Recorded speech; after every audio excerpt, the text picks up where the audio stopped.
Good people. Hope everybody is having a great day so far. In spite of the snow, it's Chicago, is how we roll. Well, anyway, got a really good one here lined up for you. As you can see in my title here, in the spirit of Wondrous Boccaccio, I needed more shopping money. I will explain that in just a couple of minutes. Uh, First thing is that this is really just an attempt to follow up or follow on after my post this morning where I said that I had the most amazing dream of being at Frankie Knuckles' crib talking to him and Jamie Principal. It's like, wow, where did this come from? I loved it though. I just the fact that I could remember what the dream was all about was one thing, but the contents of the dream was just straight up fabulous. It was great. So it's like, okay, what can I do now on Facebook to follow behind that? And then it's like, well, it is about time for another Wondrous Boccaccio type story. So here we go. And for the benefit of those who are tuning in for the very first time, you have no clue what Wondrous Boccaccio is, here we go.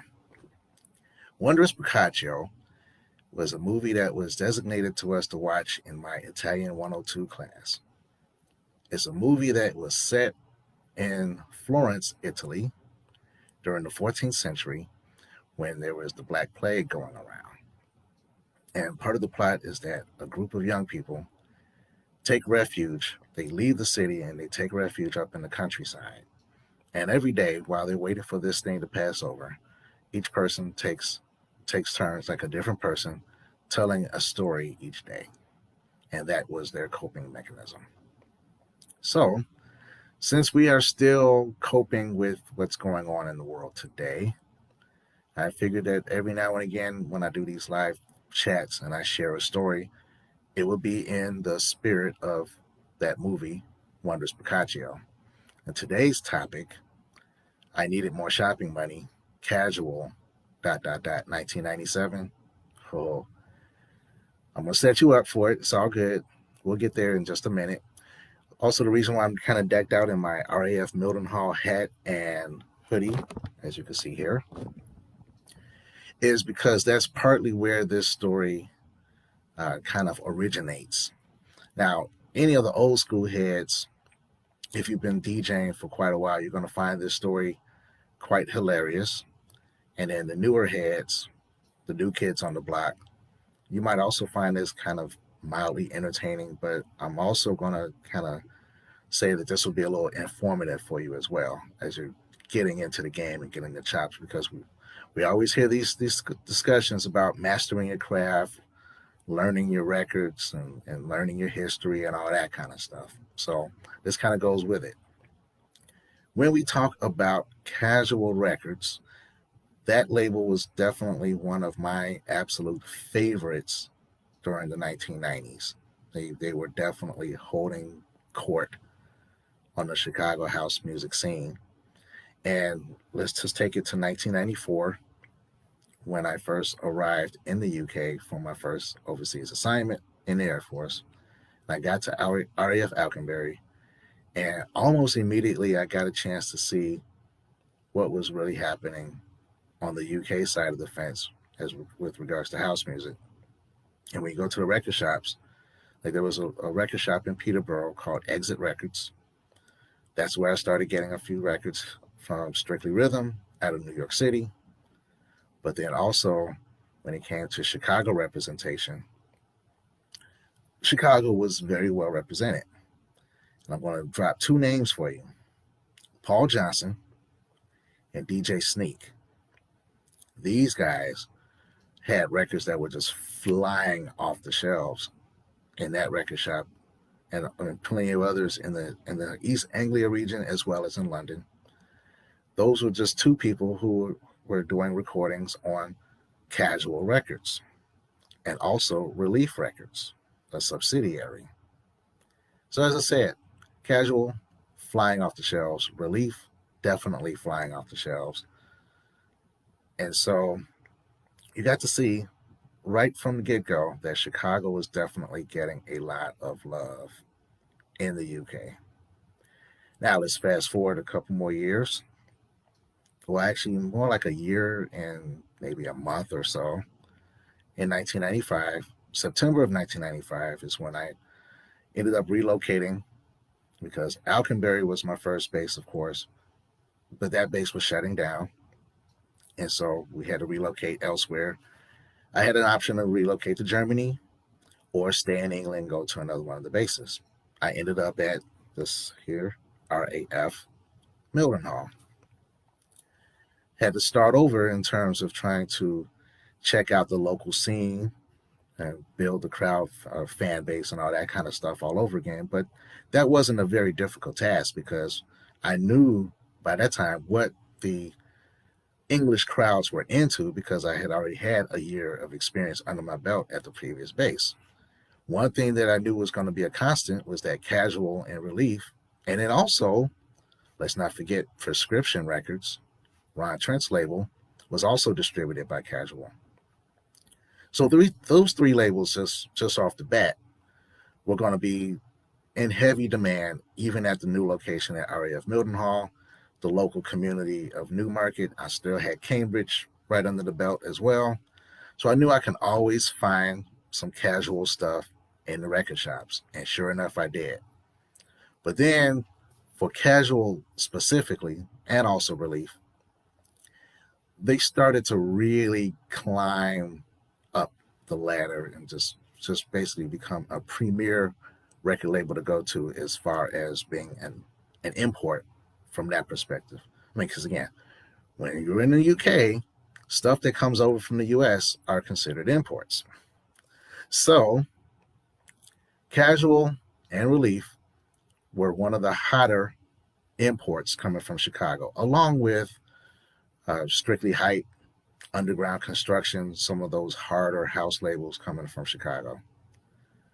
So 1995, and even kind of going into 96, again, Cajual was in high demand. And also, you could say this was assisted by the fact that in 1996, well, yeah, I'd say the early part of 96 was when Derek Carter had made an appearance on BBC Radio 1 for Pete Tong's Essential Mix. And this was what I would call 120 minutes of pure dance floor destruction. I mean, this dude just just killed it in the mix. And in that mix, as I would come to find out later on, he had played about two or three Cajual tracks, did a little bit of trickery with the records. You could tell he had double copies of a couple of the cuts. But it was just incredibly masterfully done. And so Cajual was really like just way up in there in that stratosphere as far as the UK was concerned. Not to mention also that there was a compilation that came out on Ministry of Sound's label. The label was called Sound of Ministry, but it was owned and operated by the club in London, Ministry of Sound, the Future House Sound of Chicago, and it had a whole collage of different styles from the labels. So, 1996, you can say that Cajual Records was established in London, Birmingham, Liverpool, Manchester, anywhere else where there was a bustling scene. You can count on Cajual and Relief and even Prescription, anything that was distributed by the label, it was going to be in demand. Now now that I've set you up with a little background info on Cajual, Relief, Prescription, oh yeah, and also we can say balance recordings as well on the deeper side of things. What happened in 1997? Why am I saying I needed more shopping money? Ha. Well, I said that this was in high demand in the record shops, right? So, what I would tend to do if I could pick a Saturday to go shopping, because Saturday was really the only day that I would go shopping, because Monday through Friday I had duty. So it's like go to work, go home, that's it. But Saturday, shopping day. So I would leave my house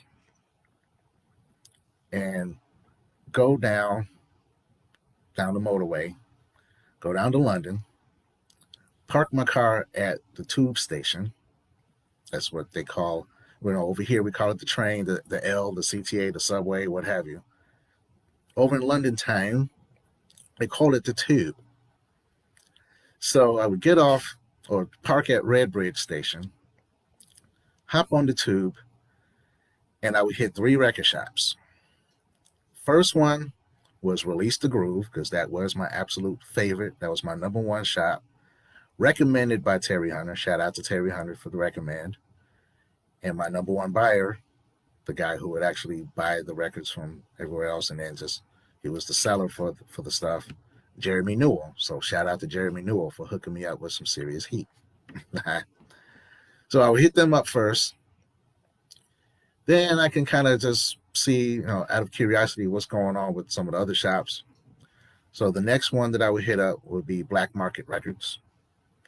And that was always a safe bet too, because that was the home of the Azuli label, which was one of London's hottest labels at the time.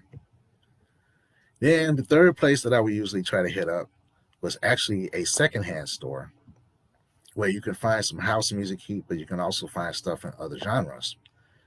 That one was called the Soul Dance Exchange, and that was located in the Notting Hill area of town. So on any given Saturday, I could spend up to an hour and a half, 2 hours, maybe 3, going from shop to shop, just trying to find some stuff to make sure that I can get the latest and greatest cutting edge stuff as it was pouring into London. Then, after that was done, I'm ready to go back home. So I hit back on the tube, back to Redbridge Station, drive back to my house, and then at night, continue to try out the stuff, come up with ideas so I can do new mixtapes and all that kind of stuff, or maybe just chill out, listen to the radio, what have you. That was my routine.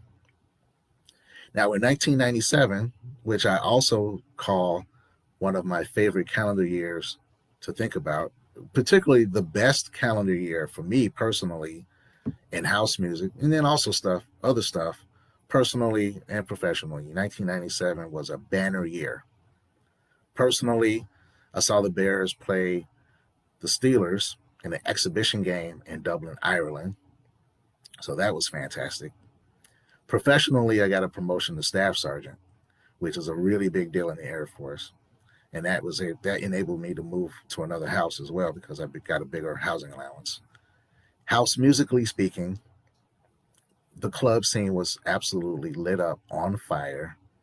One of my favorite nights ever to think about, actually my number one night to think about, involving Terry Hunter, took place in 1997. But like I said, the club scene was just amazing. But if you talk about the club scene, you can't help but talk about the records that were played at these clubs. And the records that were played at the clubs most likely were bought at some of these record shops, right? So putting all these dots together. So now, one day in 1997, word on the street becomes that Cajual Records is going to eventually cease operations, and they're not going to put out any more cuts. Basically, in other words, they're going to shut their doors. And so by the time you turn the calendar page to 1998, you're not going to see anything from Cajual or Relief or Prescription or Balance or anything else distributed by them. So one of my routines is going to be a little bit altered, dynamically speaking, because usually what would happen is when I go to the Soul Dance Exchange, I could find some tidbits here and there. It's like, oh, you're thumbing through, like, oh, okay, I've been looking for this one for a while. Boom. Or I just found out about this one. Boom. And it just happens to be in there. So thinking about what's going to eventually happen with Cajual, as I said, my routine was changed a little bit dynamically. So what ended up happening was this one day, I decided, okay, we're on a mission to add to my collection as much as possible for Cajual. I'm thinking this in the back of my head. We leave my house, do the driving, do the train hopping. We head over to Soul Dance Exchange. They have their section over there for casual. And I'm thumbing through and I'm seeing all kinds of stuff. And I'm like, okay, here's the deal. Now, when it comes to the secondhand shops, it's not the same as your other shops where you can just you can listen to the stuff. You have listening booths. It like Release the Groove, Black Market, Uptown Records was another spot. Anywhere that you go where you can just have all these different floors of music, they have listening booths. Well, Soul Dance Exchange wasn't really quite like that. I don't recall them ever having a listening booth. So basically, you have to kind of know exactly what it is that you're looking for, and when you find it, boom, you pick it up and you're good. You listen to it when you get home. That's your listening booth. But because of the fact that I had already known about Cajual Records since 1993, had a few records already under the belt, know what their sound is going to be like. Just from the name Cajual Records, I had enough confidence to just go through whatever I did not have already. I was going to set it to the side and boom, that was going to be my purchase. And that's all there was going to be to it. I didn't have to worry about listening to see if I was going to like it because I Jedi mind tricked myself to say, I'm going to like every single thing that I pull out of the bin. That went for casual, that went for relief, that went for prescription, that went for balance. I even saw a couple other goodies on Daisy, which was also distributed by Casual. And then there was also Circuit, which was distributed by Casual. So thumbing through all of this stuff, I just knew, okay, I've got to have this, I've got to have this, I've got to have this. Because you also have to remember that when it comes to secondhand stuff, what you see in there is pretty much what the stock is. You don't have an overstock per se because people bring stuff in all the time. So once that is done, once that item is sold, you don't know if you're going to see it again, right? So when I saw what was going on with all the tracks that I had sorted out and picked out, and like I got to have this, and that, it dawned upon me that I'm a little bit short on cash to pay for all of this. And I did not have the means to just go to the ATM machine and grab money out the bank. Because for one thing, the bank that I was operating with was, if I remember correctly, it was Keesler Federal Credit Union. Yeah. There are no Keesler Federal Credit Union ATMs anywhere in London at all. I mean, the only ATM that you've got for Keesler Federal Credit Union is on base at RAF Mildenhall.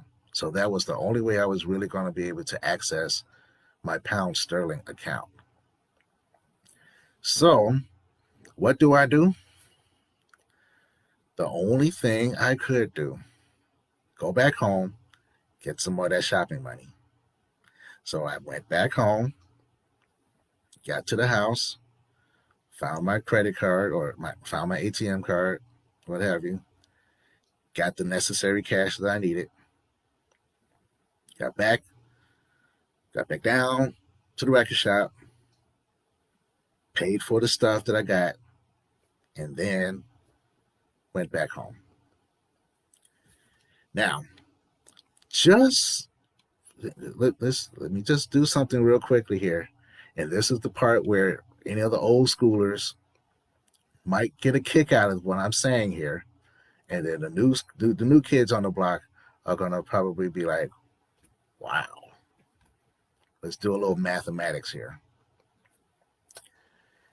My house at the time, now, and I'm thinking yeah, most likely I was in the new house in Brandon because I had gotten promoted earlier in the year. And so this thing about the whole shopping would have taken place later on in the year, I think. So let's just say Brandon, UK. From Brandon to London was about a 1 hour drive on the motorway. So 1 hour driving. Get off at Redbridge, get on the train. The train would take about 45 minutes. Well, yeah, about 45 minutes from Redbridge to Notting Hill. And then you had like maybe a 5 minute walk. So let's just round it up to an hour. 1 hour driving, 1 hour on the train. That's just one way. Get to the record shop. Oh, blimey, I need more cash. I've got to go back to the crib. So, hop on the train, get back from Notting Hill to Redbridge. Again, roughly 40 minutes, but we'll just round it up. Take an hour to get back to Redbridge. Drive back to the crib from Redbridge to Brandon because, again, I need the ATM and I need to go on base to get this cash. So I've already just spent 4 hours on the road because 2 hours coming, 2 hours down to London, then 2 hours from London back to my house, go on base, get the cash. I still got to go back and get these records before somebody else gets them. So that's 2 more hours from my house in Brandon back to London to the record shop. And then get the records, and then I can come back home. That's 2 more hours to get back from London back to my house. So I did a double trip from my house to London, all on the good authority word that Cajual Records was going to be closing its doors, and I had to get every single last drop of that record label while I had the opportunity to do so. If that's not dedication to house music, somebody show me something that is. I'm just saying. And again, not just Cajual and Relief, but I also found some other prescription stuff, Ron Trent's label, found some other prescription stuff that I did not have, found some balance stuff that I did not have, found some Daisy stuff that I never knew even existed, and also found Circuit. So we're talking about 6 different labels under the Cajual umbrella. And again, it was all because you may never see any more new releases on the label after 1998 started. And so that's why it is quite hilarious when I think about it. It's like the dedication that I put in to get some records before somebody else would get them. Man, you never know if you're going to see these again. You do what you got to do, even if that is driving and riding on the train for a total of 8 hours. You do what you got to do because that's the dedication. So I hope you all enjoyed today's story time. I've got some shout outs we got to give here. I see people that jumped in real quick. Fabio, ciao from Italy. Ciao. Fabio, I'm going to post something on here that I think you're going to get a kick out of because it has everything to do with Italy.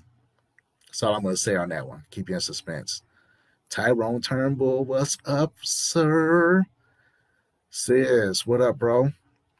Fred Riley, oh, thank you so much. Yeah, the history of Cajual Relief, especially during the 90s, is absolutely undeniable. And I had recently, I got to pull this up again too. Maybe I'll post it on this page. I'm trying to think back to when I did this. Was it last year or the year? No, it wasn't in 2020. I think it was 2019 on radio station WHPK when I had Georgie Porgy in the studio and we did a battle of the 90s record labels because Georgie Porgy represented Vibe Music and Music Plant, which was another incredibly hot label, one that got mad love in London for sure. I remember hearing a couple of joints at Ministry of Sound. So he was going to take them, and I was going to go ahead and represent for Cajual. And what started off as an hour and a half show actually turned into 3 hours because we had some bonus time. He ended up having to leave out a little early for some stuff, but we had a great time just celebrating Chicago house music legacy of these labels and how they really carried the torch, bridging the gap and providing a way for the new generation to come along in the 90s. So I'm gonna go ahead and post it on here too after I get done with the video. But yeah, I hope you all enjoyed this one and how it is sometimes when, again, the moral of the story is sometimes you just got to do what you got to do. Because I was not going to let those records just sit idly by while somebody else might have a chance to pick them up. And look, I'm from Chicago, so I need to be having these records. Y'all can, you know, y'all people over here can do what y'all want, but I'm from Chicago. Cajual Records is a part of what I do as far as me being a DJ. So I want to scoop these mugs up since there was going to be no more. So that was the moral of that story. All right. So anyhow, I'm going to go ahead and say sayonara, and we'll see what happens when I can come up with another topic for a Wondrous Boccaccio story. But in the meantime, again, hope you enjoyed this one, and we will see you on the other side. Deuces.